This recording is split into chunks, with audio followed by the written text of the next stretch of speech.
Биогеографската целина Маркови кули полека се подготвува да аплицира за влез на постојаната листа на заштита на УНЕСКО. Моментално се наоѓа само на привремената. Денеска во Прилеп се одржа јавна расправа за донесувањето на нацрт планот за управување за ова заштитено подречје, кој што пак ќе биде основа за сите понатамошни активности. Токму немањето на ваков план беше главна пречка за влезот во УНЕСКО. Рековме, природното наследство е валоризирање на степен на тентативната листа, значи станува збор од компаративни проучувања во едно потесно регионално ниво.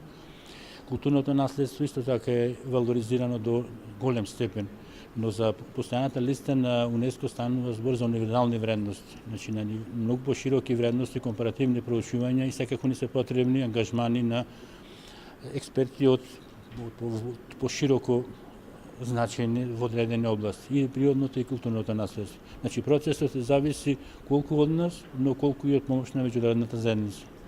Значи тука се почетните точки, а во истражувањето и процесот на валоризација значи процес на проучување. Значи паралелно со валоризирање како основа за валоризирањето е проучувањето. Значи допрва и одредени проучувања и теренски, но и кабинетски се неопходни за овој процес на валоризирање да се закружи. Значи затоа реков почнуваме еден долг процес и административен и stručno научен. Во минатото имаше чести уништување на локалитетот, а во иднина е потребна негова поголема заштита.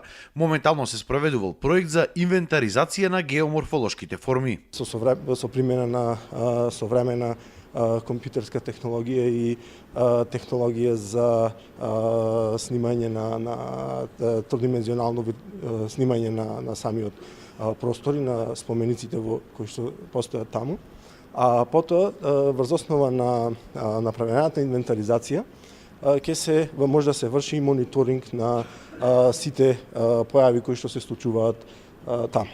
Во заштитениот споменик Маркови кули покрај природните влегуваат и културните содржини, како што се тврдините, манастирот Трескавец, манастирот во Варош и многобројните цркви во оваа населба.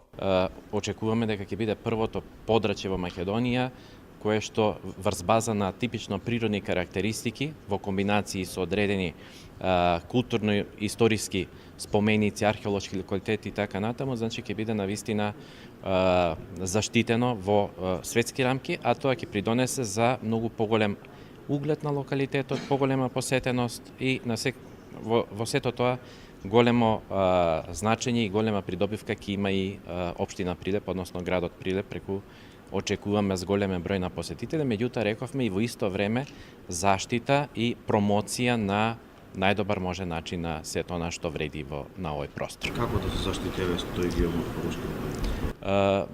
Има различни начини, пред се е поголема кампања е неопходна, значи да се укаже на важноста геоморфолошка на локалитетот, понатаму одредени други заштитни мерки, проектирање на патеки, поставување на патеки по кои што ќе се врши движење некој каде сака и преку кој сака објекти и така натаму.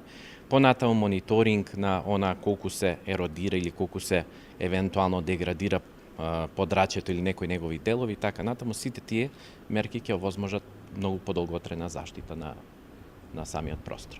После Охрид се очекува Маркови кули да биде вториот регион во Македонија заштитен под УНЕСКО.